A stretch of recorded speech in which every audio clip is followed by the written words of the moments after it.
안녕하세요. 오늘은 지난주에 이어서 화웨이 얘기를 좀 더 하려고 합니다. 화웨이가 걸려있는 사안들이 워낙 많아서 화웨이를 알면 중국 경제를 상당 부분 이해할 수 있다는 게 두 번씩이나 다루는 이유고요. 먼저 지난해에 달아주신 댓글들부터 조금 보겠습니다. 지분구조 추가로 설명해 주신 부분이 있는데요. 회사하면 우리 사주를 반납해야 한다는 설명입니다. 여기에 대해서 회사의 설명을 전해드리면 이건 화웨이가 이런 것까지 거짓말을 할 것 같지는 않아서 전달드리는 거고요. 화웨이가 하는 모든 말을 100% 믿어서 이러는 거는 아닙니다. 중국 기업이 하는 말은 기본적으로 걸러서 들을 필요가 있다고 봅니다. 어쨌든 회사 측의 설명은 입사하고 4년이 지나야 청약할 권리가 생기고요. 8년이 지나면 퇴사 후에도 계속 갖고 있을 수 있다는 겁니다. 실제 은퇴하신 분들 중에서 배당으로 살아가는 사람도 있을 정도라고 했고요. 사실 그것보다 논란이 되는 부분은 직원들이 받는 주식이 실물이 아니라 이른바 가상 주식이라는 부분일 겁니다. 화웨이는 유한 회사고요. 중국 법적으로 주주가 200명까지 가능합니다. 그런데 직원은 20만 명이고 주주 자격이 있는 직원도 수만 명일 겁니다. 이런 직원들에게 법적으로 주식을 줄 수가 없으니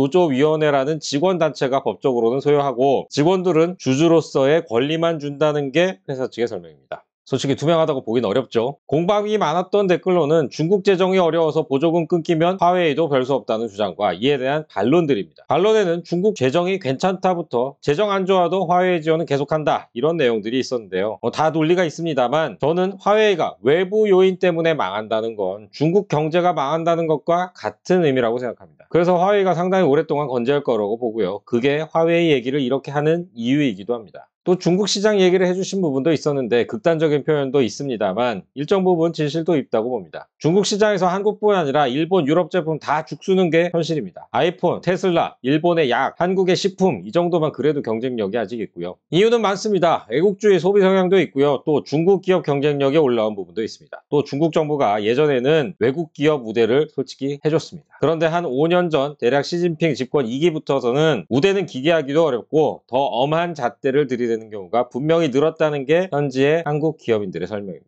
화웨이가 미국 제재에도 버틸 수 있는 이유, 중국 공산당의 전폭적인 지원은 저번에 좀 말씀드렸고요. 그걸 실적으로도 확인할 수가 있습니다. 화웨이 매출 추이를 보면 2019년 9월 핵심 제재 발동 이전에 반도체 재고를 쌓아놔서 2020년에는 매출 증가세를 유지했습니다. 2020년 말 중저가 스마트폰 사업부인 아너를 매각하면서 2021년 매출은 30% 가까이 떨어졌습니다. 그런데 작년에 다시 0.9% 소폭이긴 하지만 매출이 늘었습니다. 사업부별로 보면요. 오른쪽 그림 캐리어 비즈니스가 통신장비, 엔터프라이즈가 클라우드 포함한 B2B, 컨슈머가 예전 스마트폰으로 대표되는 B2C 사업부인데요. 통신장비는 유지, B2B 30% 증가, B2C 12% 감소입니다. B2C는 헬스케어나 스마트카 이런 사업을 하는데 앞으로도 고전이 좀 예상되지만 B2B는 요즘 밀고 있는 DX, 디지털 트랜스포메이션 사업 매출이 본격적으로 나오면서 계속 성장할 걸로 보입니다. 화웨이가 한때 글로벌 시장에서 두려움의 대상으로 부상했던 건 스마트폰이 워낙 잘 팔려서였습니다. 화웨이는 2018년 글로벌 스마트폰 시장 점유율 14%, 애플과 함께 공동 2위를 했습니다.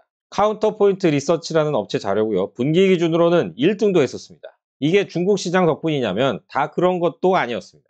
중국에서 전 세계 스마트폰의 4분의 1 정도가 팔리긴 하는데요. 화웨이는 2018년에 서브 브랜드 아너랑 합해서 25%를 했고요. 그렇다면 세계 기준으로 다시 계산해보면 화웨이의 14% 중에 6%가 중국, 8%가 해외 시장이니까 해외 판매가 확실히 많았습니다. 화웨이는 오히려 중국에선 당시까지만 해도 애플급 부의 상징이었고요. 비싸서 못 산다는 사람도 많았습니다. 그런데 미중 갈등이 깊어지고 애국주의 소비 성향이 강해진 2019년에 보면 화웨이의 글로벌 점유율은 떨어졌는데 중국 내 점유율은 아너 앞에서 35%까지 올라갔습니다. 화웨이가 스마트폰 사업을 사실상 접은 건 미국 제재 때문입니다. 스마트폰의 핵심은 두뇌 역할을 하는 AP, 어플리케이션 프로세서인데요. AP는 한정된 공간 안에 첨단 기능을 넣어야 하기 때문에 나노급 공정이 필수입니다. 스마트폰 회사는 AP를 자체 설계하거나 퀄컴 같은 설계 전문 팹리스 거를 쓰면서 생산은 TSMC나 삼성 같은 파운드리에 맡기는 게 일반적입니다. 애플은 A 시리즈가 있고요. 삼성은 엑시노스가 있죠. 있긴 있습니다. 화웨이가 중국의 다른 업체들과 차별화하고 또 애플, 삼성과 경쟁할 수 있었던 배경 중에 하나가 자체 설계 AP를 갖고 있다는 점이었습니다. 자회사인 하이실리콘이 팹리스인데 하이실리콘은 이미 2020년에 5나노 AP 설계까지 마쳤습니다. 애플이 지금 아이폰 14에 들어가는 AP가 4나노니까 화웨이 기술 수준이 진짜 높았다는 얘기죠. 화웨이는 설계까지만 하고 생산은 대만 TSMC에 맡겼습니다. 미국 제재가 발효한 2019년 9월 이후 고성능 AP 조달을 못하면서 화웨이는 자국의 중심거지 SMIC의 14나노 공정에 의존할 수밖에 없는 상황이 됐습니다. 하지만 화웨이가 스마트폰 사업을 그냥 접은 건 아니었습니다. 중저가 서브 브랜드 아너를 선전시 정부가 구성한 컨소시엄에 2020년 말에 매각했습니다.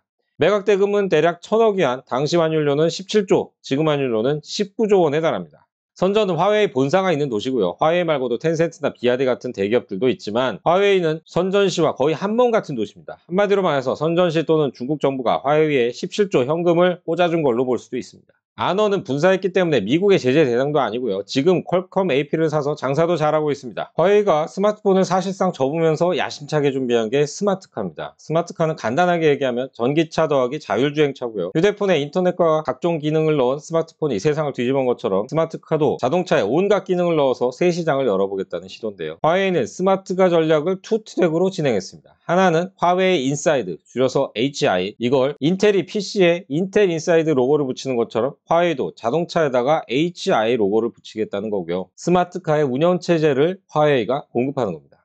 또 하나는 스마트 셀렉션이라고 차량 개발부터 판매까지 더 많이 개입하는 구조입니다. 지금은 HI는 사실상 접는 수준이고요. 스마트 셀렉션에 역량을 집중하고 있습니다. HI는 파트너 완성차 업체가 베이징차, 창안차, 광저우 자동차였습니다. 위에 오른쪽 사진은 베이징 차랑 같이 협력한 아크폭스고요. 그런데 파트너 중에서 광저우 차가 가장 먼저 결별을 선언했습니다. 이유는 화웨이의 간섭이 너무 많다는 거였습니다. 그리고 화웨이가 미국의 제재 대상이라는 것도 파트너 기업들에겐 부담이 됐을 겁니다. 화웨이 입장에선 전기차 운영체계를 파는 것보다 개발과 판매에 더 많이 관여하는 게 이익이 된다고 보고 스마트 셀렉션으로 가는 걸로 보이고요. 대표 차종으로는 충칭 소콘이라는 중소자동차 회사의 전기차 자회사인 세레스와 함께 내놓은 아이토 M5가 있습니다.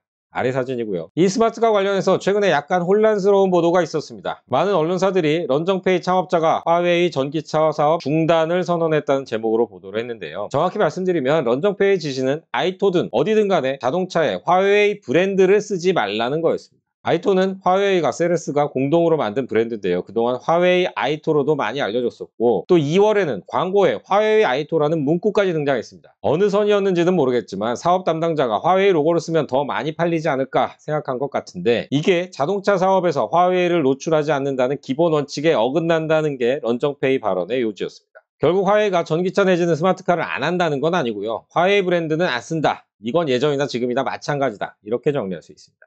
스마트카는 그런데 화웨이뿐 아니라 전 세계 완성차 업체들에게 계륵 같은 존재가 되고 있습니다. 2010년 전후에서 너도 나도 자율주행 기술을 내놓을 때는 이거 안 하면 당장 다른 업체들에게 뒤처질 것 같은 분위기였는데 지금 그로부터 10년도 더 지났는데 그때와 딱히 달라진 부분이 별로 없습니다. 기술이 조금 발전하긴 했지만 상용화까지는 아직도 한참 멀었습니다.